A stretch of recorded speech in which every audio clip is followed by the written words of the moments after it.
I have to ask you about this image that you sent me. It's super cool. So yeah, I would love it if we could nerd out about it a little bit.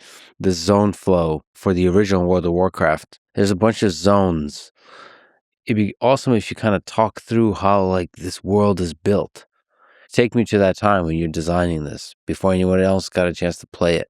All WoW stuff, it would start from that inspiration of Chris and the world. And, it's so fun hanging out with Chris because we had whiteboards all over the place. And, hey, Chris, we should make Eastern Kingdoms. What do you think it should be? And he would just tell you the story of each of these as he's just drawing. And Chris is a really talented artist. So the map would be gorgeous. I have lots of like photographs of Chris maps that he would just kind of whiteboard up. He's like, here's the Dwarven lands, there's wetlands with Cosmodon up there. And that's where this, tribe of dwarves were from. And then the, humans are going to be down with Elwyn Forest, and in Westfall, there's this group called the Defias Brotherhood, and they have a place called Dead Mines. So I would talk to Chris because you want to capture the spirit. Like as a game designer, you want to capture the experience that's in people's heads. So, like take Burning Steps, for example, supposed to be one of the scariest places with lava and dragons and all this kind of stuff. That doesn't feel like where you want to start. It feels like where you want to end. So you kind of work the world flow in a way that puts that at the end. But there was also kind of some magic to the original starting areas where we gave the dwarves and the humans a free flight path between the dwarf hometown was called Ironforge, the human hometown was called Stormwind, and we allowed you to fly for free. So like these little newbies who were, level 5 or something, if you played a dwarf and I played a human, I'm like, oh, Lex, don't worry, I'll come. I'll come to Ironforge and we'll hook up and I'll just fly out to you, which is the magic of World of Warcraft. You have to fly over Burning Steps and Searing Gorge, and you look down and you're like, holy shit, that looks scary and dangerous. And it plants that seed of things to come. So you've designed some incredible quests. Is there any that stand out that you're proud of, ashamed of? I mean, you are famously have designed the Green Hills of Stranglethorn quest, one of the most infamous quests in the history of WoW, of gaming, where you had to collect a bunch of pages of Green Hills of Stranglethorn. Maybe can you comment on that one, or any quest that you just springs to mind? Green Hills of Stranglethorn holds a lot of emotional value for me because amongst WoW players back in the day, it was unanimously hated as one of the shittiest, most annoying quests.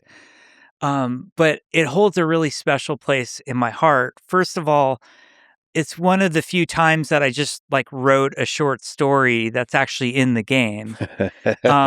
It's me paying homage to Hemingway. And the guy who gives you the quest, his name is Hemet Nessingwary, which is just me rearranging the letters of Hemingway. There's another quest giver there that's Kerouac's name, also mixed up. And then it was the typical hubris of a junior game designer who thinks he's clever but is actually a dipshit. That's the Green Hills of Stranglethorn like summed up. So like I wrote the story over like it was I think winter break, like everybody was gone and I just was so happy to be in the office. I'm at Blizzard by myself writing late at night.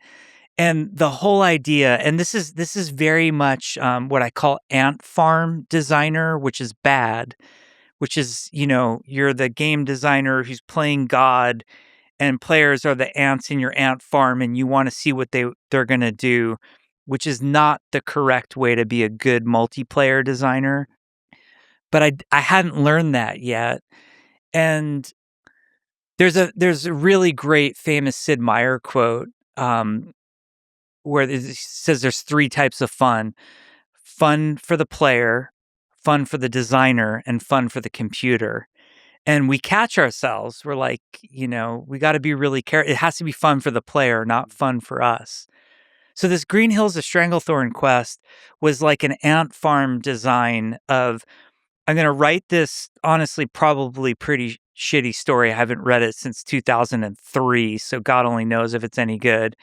But I wrote the story, and then I divided it up into all of these different pages. And the quest giver, Hemet Nessingwary, wants you to put together, like, the story's like he wrote this book, but then the pages got scattered across Stranglethorn Vale. And when you're doing quest design, you're really thinking about the player flow, and you're directing them from quest giver hubs out into these destinations, and you want them to do all the destinations. But sometimes we would do these bridging quests where you could do anything in the zone, and it sort of had this overlap.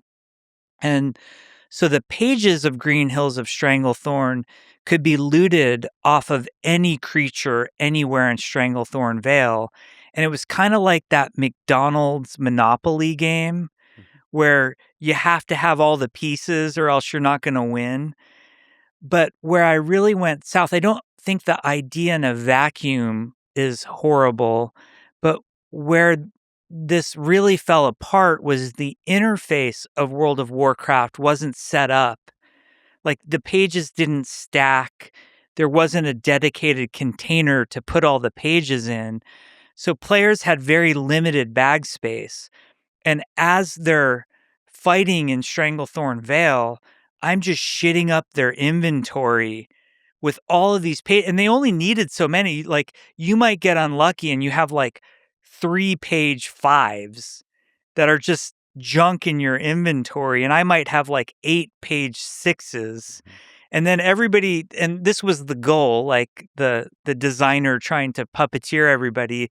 Everybody in Stranglethorn chat is like, hey, I'm looking for a page 6. Anyone got a page 3? And that was like my fantasy as a designer of like, and then they're going to be social and meet each other, and players are going to be appreciative for each other. But really all everybody did was just eventually no one did the quest. They just were super annoyed where they went to the auction house. So the quest is famous in that it was so aggravating and annoying.